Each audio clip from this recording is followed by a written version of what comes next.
You're listening to the Floodgates podcast. Episode 3, so good to be with you. My name is Joey Brake. And I'm Kenton Brake. We are so excited to be here today. If you're listening to the podcast for the first time, we are from a church in Wesley Chapel, Florida.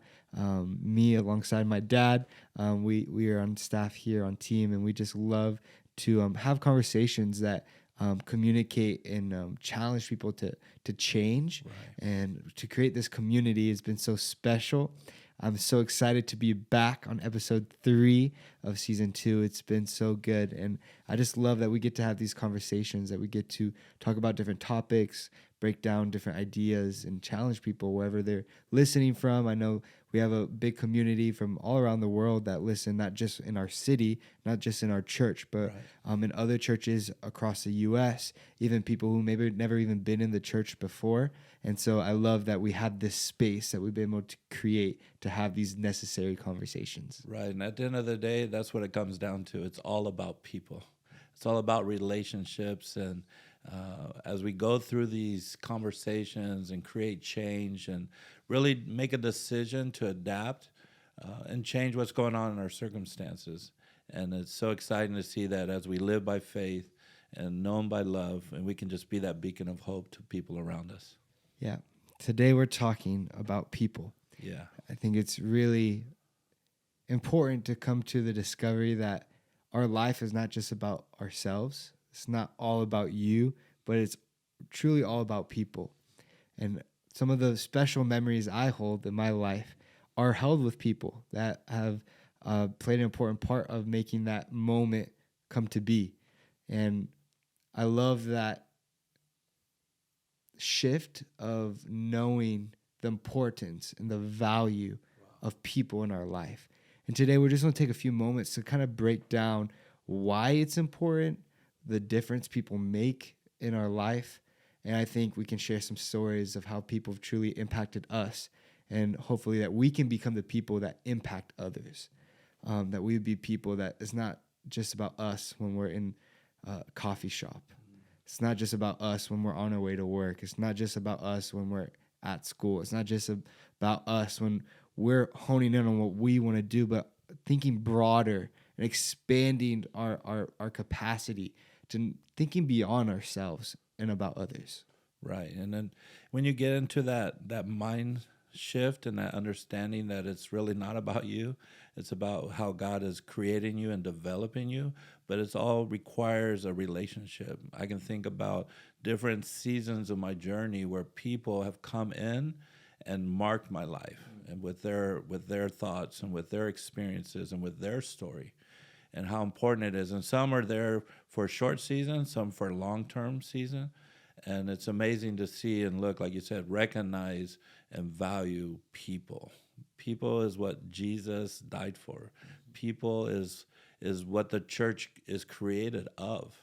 And we're a church, but we're not perfect. But we're full of people with a desire to know God and to live by faith and to be known by love and to be that beacon of hope.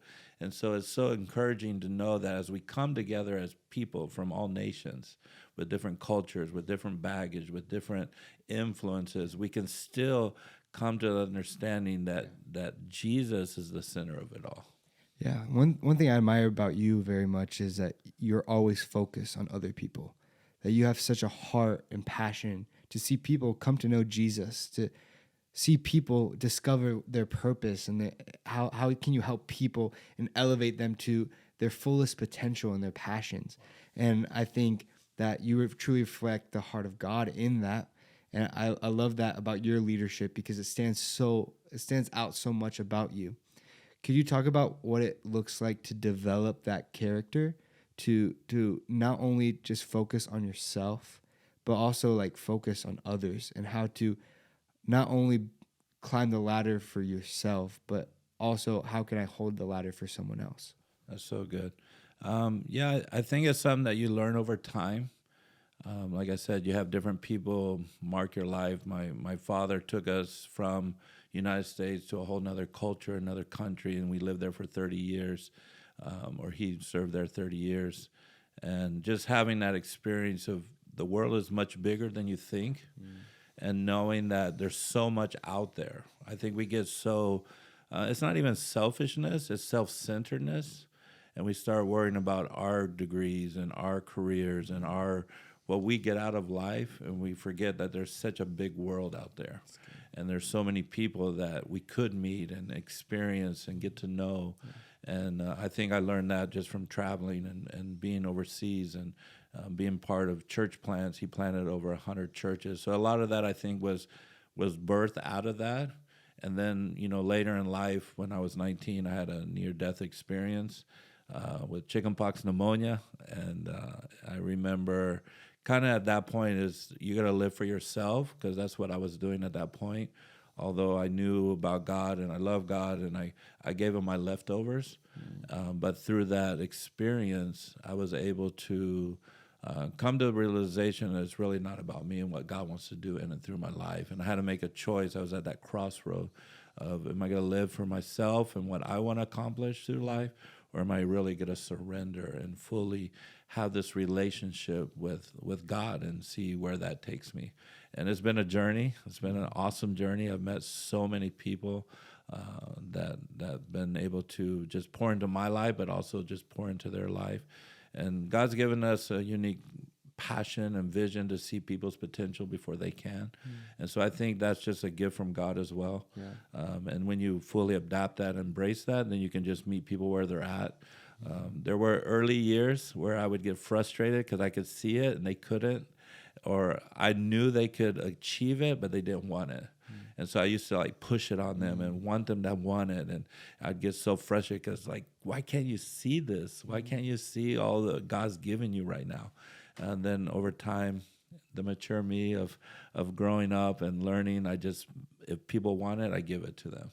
And I pursue it, and I just pour into them. So it's been life-changing for me, because I get so much energy and joy out of it that it's just something that you just continue to do. You give and you serve and you contribute, and it's kind of like home.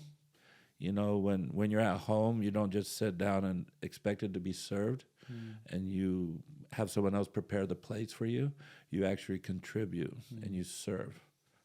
It's really good. I remember the end of last year, we got together as a staff, and you challenged us with this book by Erwin McManus, Mind Shift. And I know we've always had a heart for people, and it's been very natural to us, especially as a staff. It's really part of our DNA, just caring for people. But I remember reading the chapter in the book that kind of impacted us and inspired us to have this conversation. It's all about people. And he really gave language to this feeling, this care within us that we've always known but didn't know how to describe. And I think that phrase was it. It just nailed it. It just nailed it on the head, that it's all about people, that everything we do, it's not about us, that the world isn't centered around us. It doesn't revolve around us, but it's a lot bigger than you. It's all about people. And I love just that phrase, because it gives so much purpose to everything you do. That the reason I wake up in the morning is not for me, but how can I be the love of Jesus to somebody today? How can I show the light of Jesus to somebody today? How can I show it to my wife, to my staff and my coworkers, to our church, to people who serve under me, to people who serve alongside of me, to people I've never even met before? It's all about people. And it really gives you this framework to shift your focus, to live with intention, with this lens of almost searching, how can I serve people today? How can I love people today? How can I be a light today? And I remember in staff meeting a few weeks ago, you gave this talk of about known, valued, and loved. And we're in this collection as a church called Home, and we're talking about how you can come as you are, but truly that home is this place where you are seen, that you are known, that you are valued, that you are loved. And you broke down these different areas of how you can do that.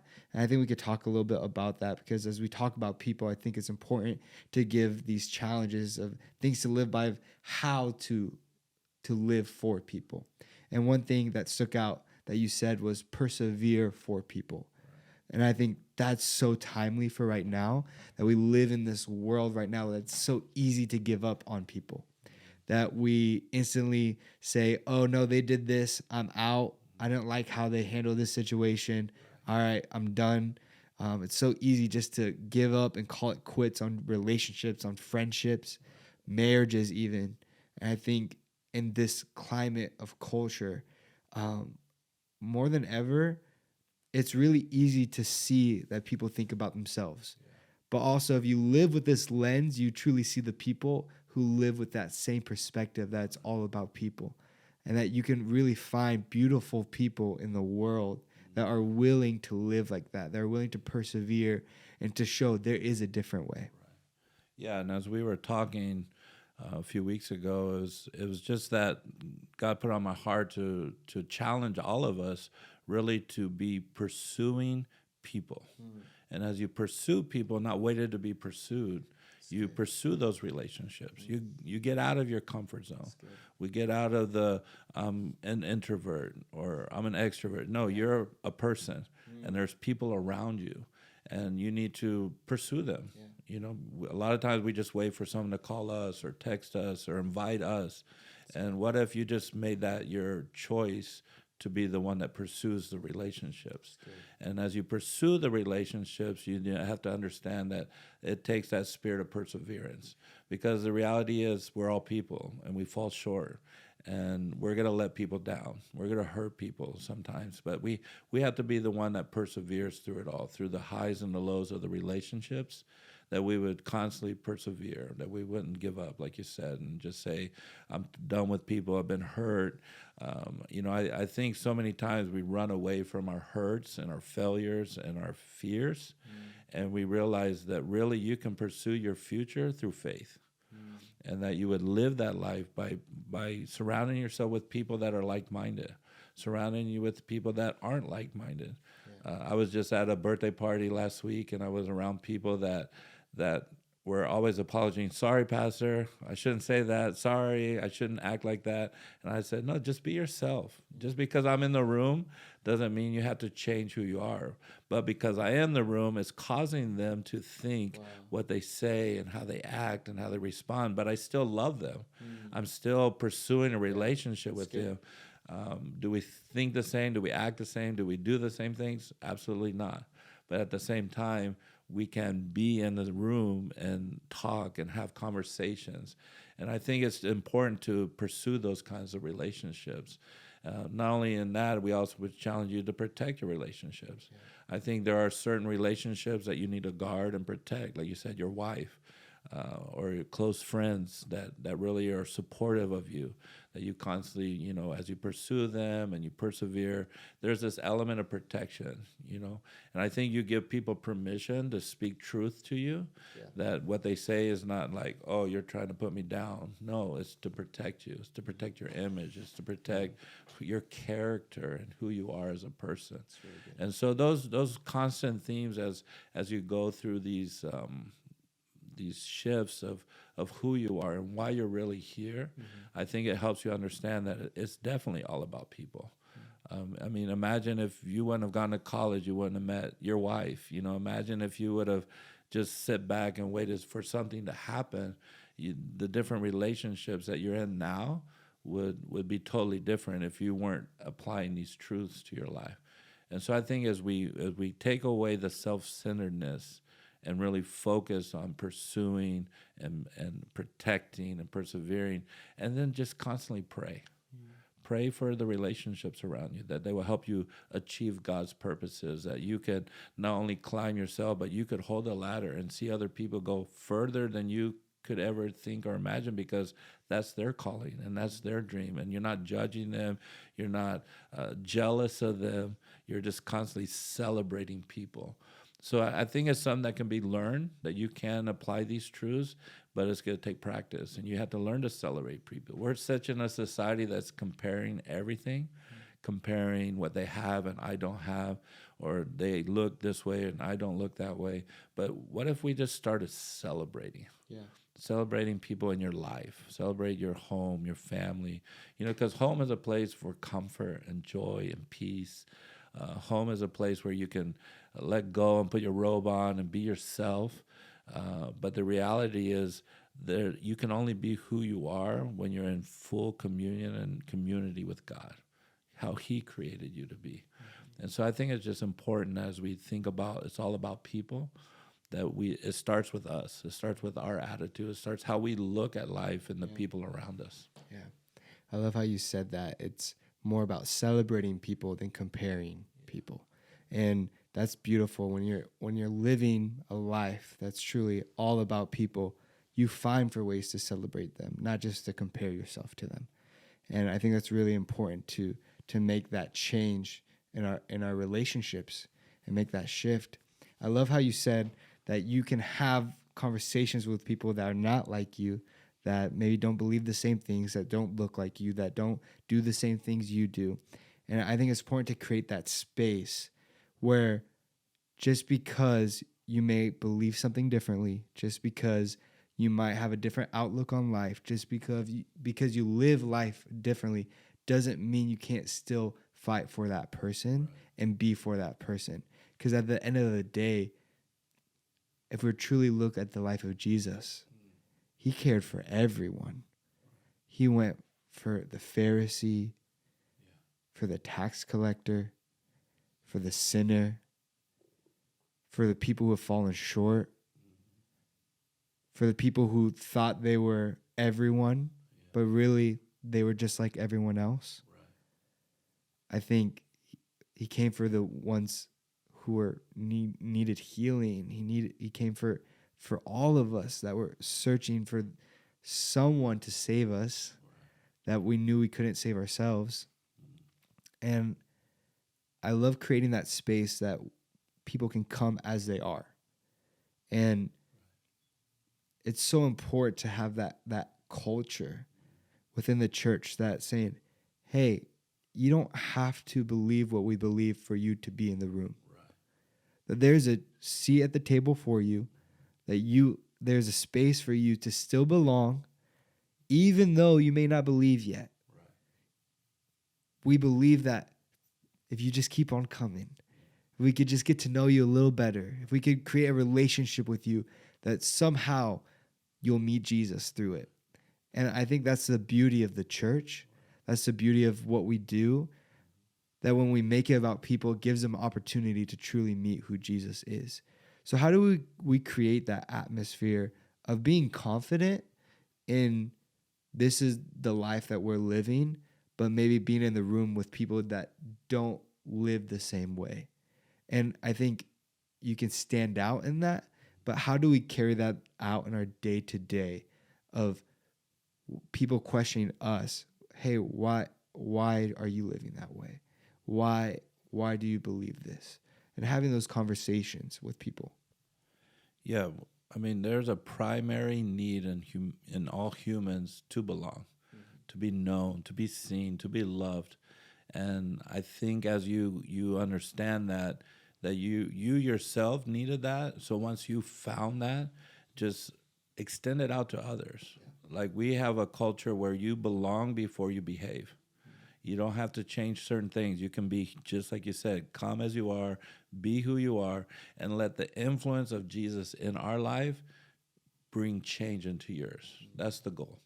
And so I think when you have that understanding that you needed that space, and when you find it, you want everybody else to experience it. Like, there's nothing greater than walking in a room knowing that you're loved. There's nothing greater knowing that you're valued, that you're seen, that no matter how your hair is or your personality or who you are or how you're dressed, that you can be part of this.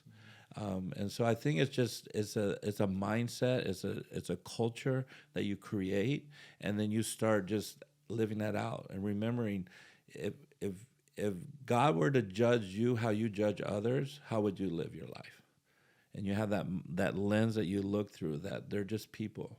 They're people that maybe don't have knowledge that you have, or they grew up in a home that wasn't like your home, or their culture didn't allow them to experience this love. I think the key ingredient is just that love, that embrace, that knowing that someone saw you and took the time to say, hey, how's your day going? What's going on in your life?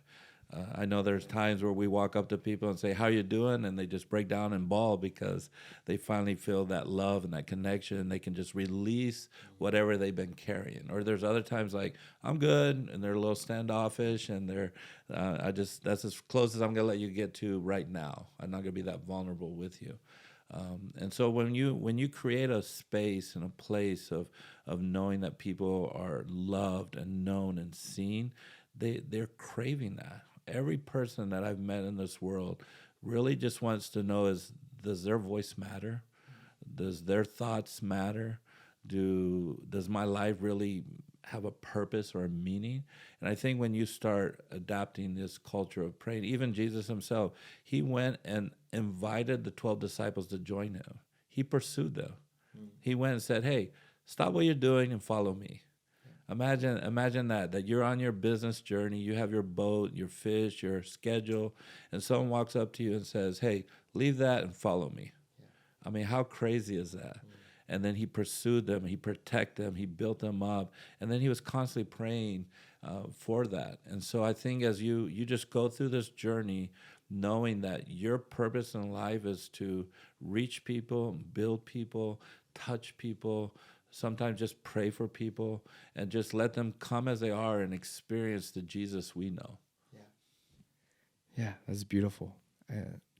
I just got back from an anniversary trip in Europe, and me and Natasha went for a week. First time ever, and it was so beautiful just to be able to explore that side of the world.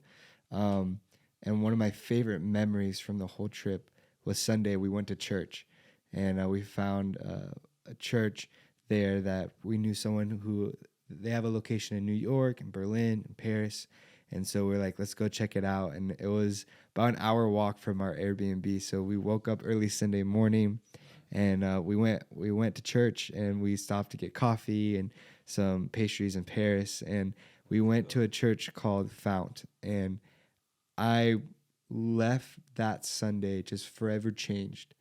And it was one of the most beautiful experiences that I've ever had with other humans before, that I've never even met before.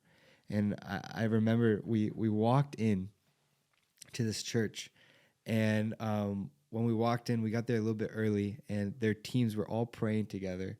It was just beautiful. I didn't know what they were saying because it was all in French, but you could just see the same just spirit of kind of what we do here. And this lady runs up to me and Natasha, and we never met anyone at this church before. She just runs up to us and gives us the biggest hug, almost like she's known me since I was like a baby, and just hugged us so dearly, and just welcomed us with open arms. It just felt at home instantly. And just through all the conversations we had with their team and the people there, it was just beautiful. After church, we stayed for like an hour just meeting new people, talking to them, connecting with people. And actually someone that was sitting the row behind us, we met them, and he was like, "That's so amazing," like what we told them, what we do, where we're from. They invited us to lunch, and we ended up going to lunch with about 30 people from this church, and we took over this taco shop in Paris. Never thought I'd be eating tacos in Paris. Let's go. It was delicious. The food there is incredible, so good. And we're talking with all these people, and just I have never felt just the beauty of the church so deeply before like that. And I know what it is to work at a church and to try to create that space for people to experience. But I even just think about the people who come through our doors for the first time, and I hear how they felt at home and welcome and loved and seen and known, all these things we're talking about. I've always heard the experience of someone from the other side. But since I've been at this church since the beginning, I've never truly experienced it for myself like it was for the first time. But this moment in Paris, of all places, a different continent, different country, different language, different people, all these things, I had that same feeling that I felt like of all the stories that have been described to me. And I think it was the most beautiful, impactful memory just to think that just the presence of God and Spirit of God is so unique and so beautiful that even through the language barriers and even on different sides of the world, you can experience the same thing. And it's so beautiful that I was almost brought to tears just to talk to these people, almost like I've known them all my life. And at one point, I felt like I was talking to myself. Like these people did not speak the same language as me. They didn't look like me. Like we all had different stories, but like they were doing the same thing in Europe of what we're doing here. And it was just the beautiful thing, like I never experienced before, that it's all about people. Like I could have gone on vacation and say, no, I'm not gonna go to church this Sunday. It's my week off. I'm in church every other Sunday of the year.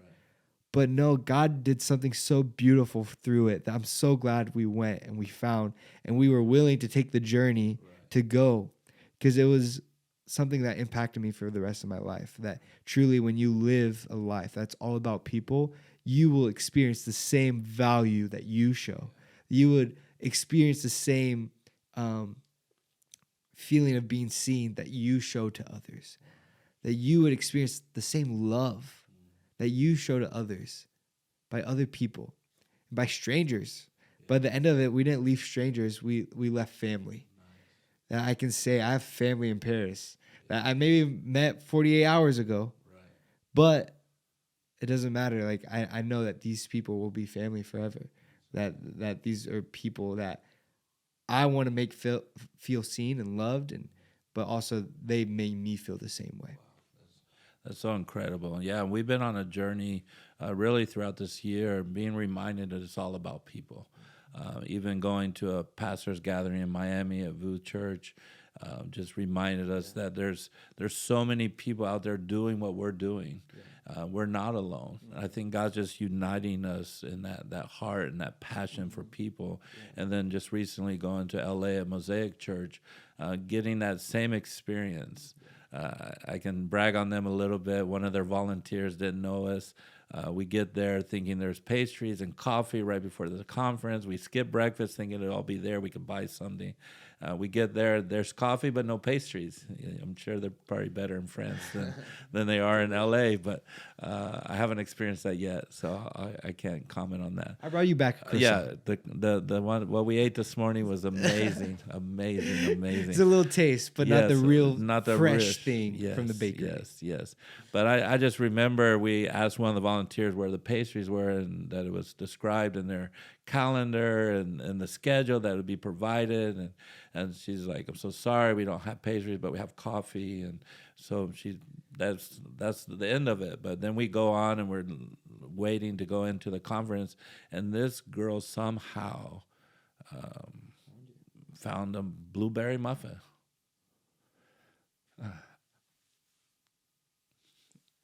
It's amazing, because that's something I would do. That, hey, we said it, it's not here. I don't know if she went across the street and bought it. I don't know where she got this blueberry muffin, and for her it might have been very silly, but for us it was so impactful to see that wow, I heard you, I saw you, and I met your need. And it was just a blueberry muffin. And we could have skipped breakfast. It wasn't a big deal. But just seeing that heart that, wow, I saw your need and I went and met it. It can be as simple as that. They can bring you to tears, because it's just about family. It's about that community. And it's something that we would do. But like you said, it's different when you're on the other end receiving it, because you think, oh, that's who I am. That's what I do. And there's probably not that many people out there. But the reality is there's a lot of people out there with that same passion to serve God first and to make others known and seen and valued and loved. So I think as we're on this journey, just my challenge for you is, as we go through this podcast, is that you would look and evaluate how you are. And like you said, you could have stayed at home. You could have rested one more day because you have a long year ahead of you, but you chose to go and search for that and go and receive. And what you found was, like you said, family and friendships and lifetime journey that will change your impact and their journey forever, just by you being willing to go. And I think that's my challenge. Just step out this week, find a local church, find a place where you can go and belong. And like I said, you probably don't feel like you belong because you're not serving and you're not contributing. Where you're waiting to be served and someone to pour into you. But just change that this week. Just change that mindset and say, hey, I'm going to go serve somewhere. I'm going to go contribute. Yeah. And as you do that, you'll find so much joy and passion. You'll begin to experience these connections that are for forever life changing. And it's just a privilege to know that we're not alone. Yeah. There's many churches and many people living in life that are longing for what you have experienced, but also what you can pour into them as well. Yeah. And so I think it's just a journey. And as we just decide to make it all about people, I would challenge you and encourage you just to start serving somewhere, start contributing, and really stay planted. Yeah. Because I think so many people just like go for one Sunday and that's it, or go to a place for one time. And I think it takes time to build trust, to build community, to build essential friendships that we all long for and need, to just know that you're loved. I would tell people that are listening right now, you are loved, you are valued, and God sees you right where you're at. And he wants to encourage you today to be reminded, to be embraced, but also share that love with others. It's amazing. If you're listening right now and maybe you've been searching for that, it's a beautiful challenge. Yeah. To say, go searching for ways that you can show what you're looking for. Yeah. And somehow you'll find it by the way of what you are giving. Yeah.